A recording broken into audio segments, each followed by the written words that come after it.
Tying back to sort of the crypto market, I mean, there has been a hype for spotlight for a few years now, obviously fueled by the pandemic. Right. So how would you diversify within the crypto market right now, given that what it looks like we're heading towards a recession or like an economic downturn? Yeah, no, it's going to be tough. I mean, so like I said, I changed my investment strategy. For me, I've shifted from trying to make quick money into just going long everything and investing and focusing my resources and energy mostly on myself and my brand. And then as I'm taking, let's say, as you make your money, I'm investing 60 to 70% of my income into assets that I believe 10 to 20 years from now that are going to win. And I'm focusing, instead of trying to get the next thing and this trade at 11 o'clock and this at 11:15, no, like focus on my brand and my business, take the money out of it and put it into things that I believe in, vehicles that are going to be around long term. So crypto-wise, if you understand Bitcoin is a limited supply, it is digital gold. What's happened right now where it's dropped to 27 or whatever, I mean, you should all be on your knees thanking God that this happened because, I mean, it is the greatest opportunity ever. And so for example, if Bitcoin, I'm sure some of you guys know this, if Bitcoin only matches gold's valuation, which is like a $9.5 to $10 trillion valuation, it'll be worth $500,000 a coin. And we got to realize that the biggest weaknesses of 75, or actually I would say 90% of countries in the world is not intelligence, is not anything other than economic power and their ability to be a global economy. And there's countries in Africa, literally, there's no difference in intelligence between someone born in Africa and here. Heck, half of them, they may be way smarter for all this, or in any single country, right? There's no difference. We're people, right? We're people. We're all brains and we're all capable. But there's some countries that you literally cannot even do transactions with different countries or global trade unless it's like the main country like France or China and all these countries that come in, take all their resources, cripple their economy, and they can't even do business outside of these 1 to 3 regional countries that lack resources as well.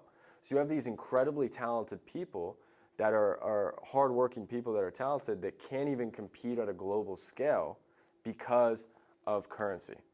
And we, no matter where, if you're in America and you're a citizen, or if you have visa or whatever, where you can work here and do everything, just go to Europe, go anywhere, go to Mexico. They will accept a US dollar because we're the reserve currency of the world.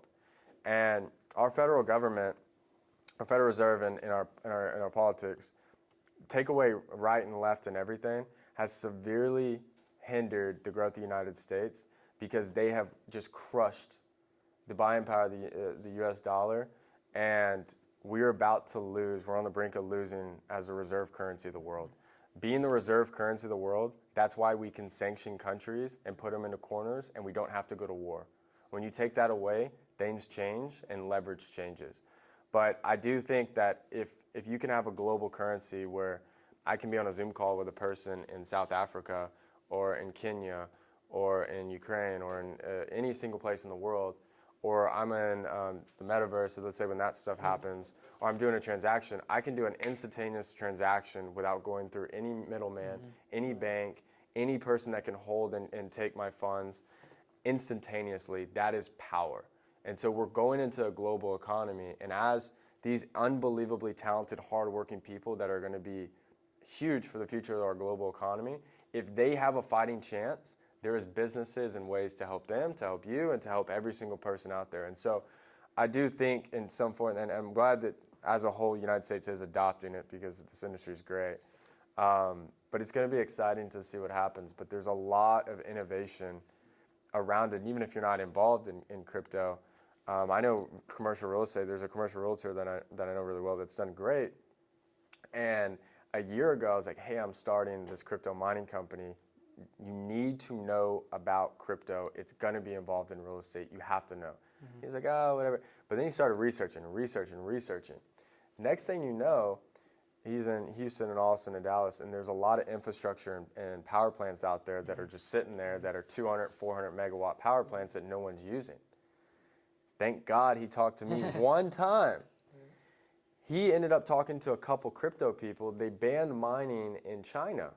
So you had multi-billion-dollar mining companies that had all these miners with nowhere to mine it.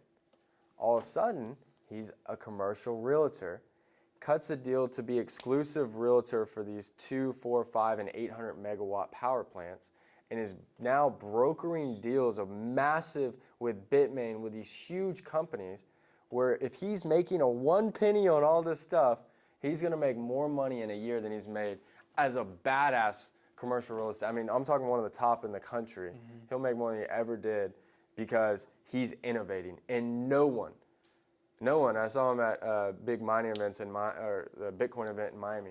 There was no realtors there. Mm-hmm. They're not even thinking about it. But I said one thing, and it wasn't because of me. It was because it could have been anybody. Y'all could have said something, but he would have Googled it and researched it and implemented it into his business. Boom, he found gold. But it was his ability to adjust, if that makes sense. Mm-hmm. So that's how you do it, is just constantly learn and develop, because you don't know what's next. And you got to, like I said, know yourself, know your value, and know what you can bring. That's great. And